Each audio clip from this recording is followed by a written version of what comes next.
So, streamers like Nick Merckx, Vicstar123, and Tim the Fat Man. Hey, it's Tim the Fat Man.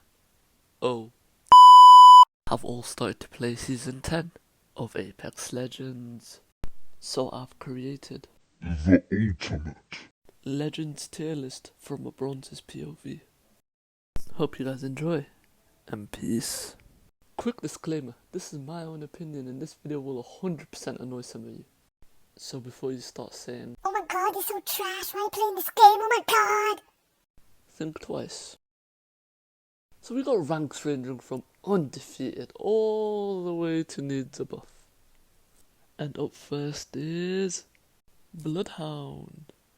Now armor put Bloodhound are always good because his scan and his ultimate are really effective, but his movement lets him down. But all in all, she, bird, hold up.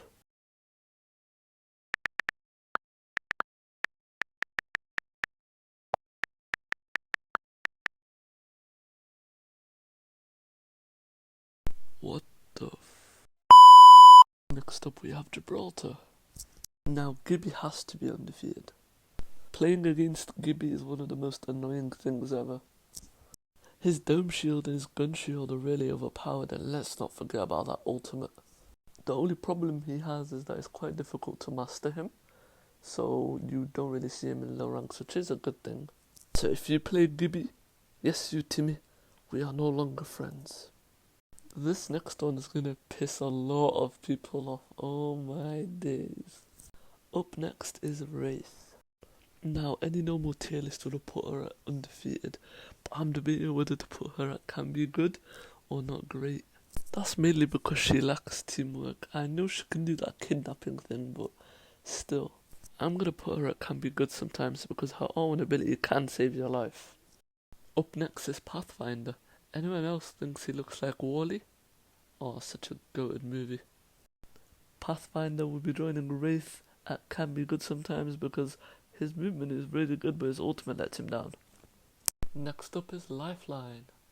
Now Lifeline's not great. Ever since they removed her res shield, her ultimate has been taking a long time, and you can easily kill the teammates that you just revived. It just isn't fair, to be honest.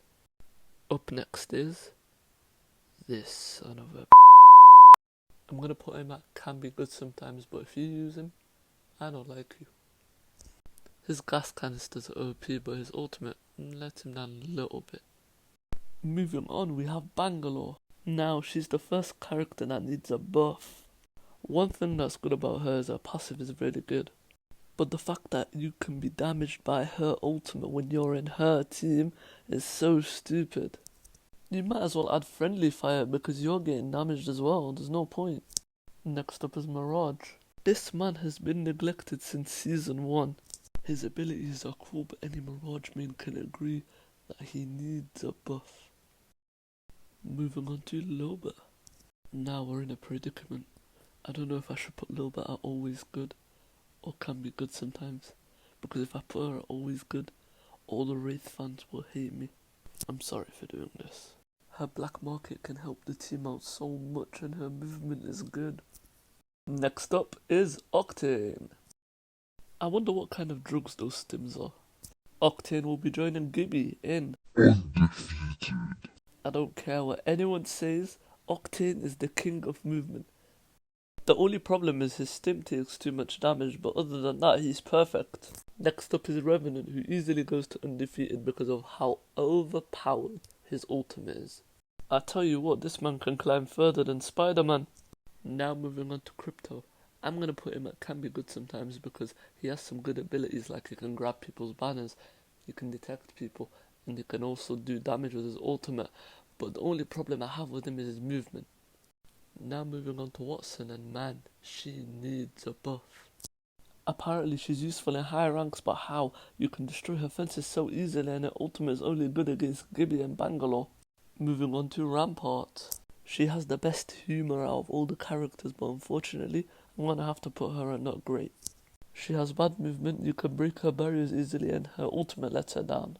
It's very powerful, but if you get third partied you're most likely dead. Next up is Horizon. Horizon would have been undefeated if it was Season 7, but she got a nerf, but now she got a buff, so she's always good. She's got good movement, she can go to high ground easily, and her ultimate is very annoying to play against. Next up is Fuse, who really needed a buff, and successfully got one. But it doesn't really mean much because he's still shit. What's good about him is that he can hold a lot more grenades and he can throw them more accurately, but what's bad about him is his ultimate and his R1 ability, they both let him down. His ultimate is good when you're holding people in a certain area, but his R1 ability isn't that effective. Unfortunately though, he's gonna have to go and not great. Next up is Valkyrie. Now, if Octane is the king of movement, she has to be the queen of movement. Her passive lets her fly, she can use missiles, she can locate people. I think she's the best in the always good category. The main issue with flying is trying to escape because you're a really easy target in the air. Now moving on to Seer, and I think we can all agree that he's going into undefeated. This guy is the most overpowered character in Apex history. His heartbeat sensor has a crazy radius, his R1 ability is scary, and his ultimate is absolutely terrifying in a fight. I would go as far as saying if you don't have a Seer in your team, you got a 50% chance of losing the fight. The only thing he lacks is movement, to be honest. I think I did a decent job, you know. I hope you guys enjoy, and peace.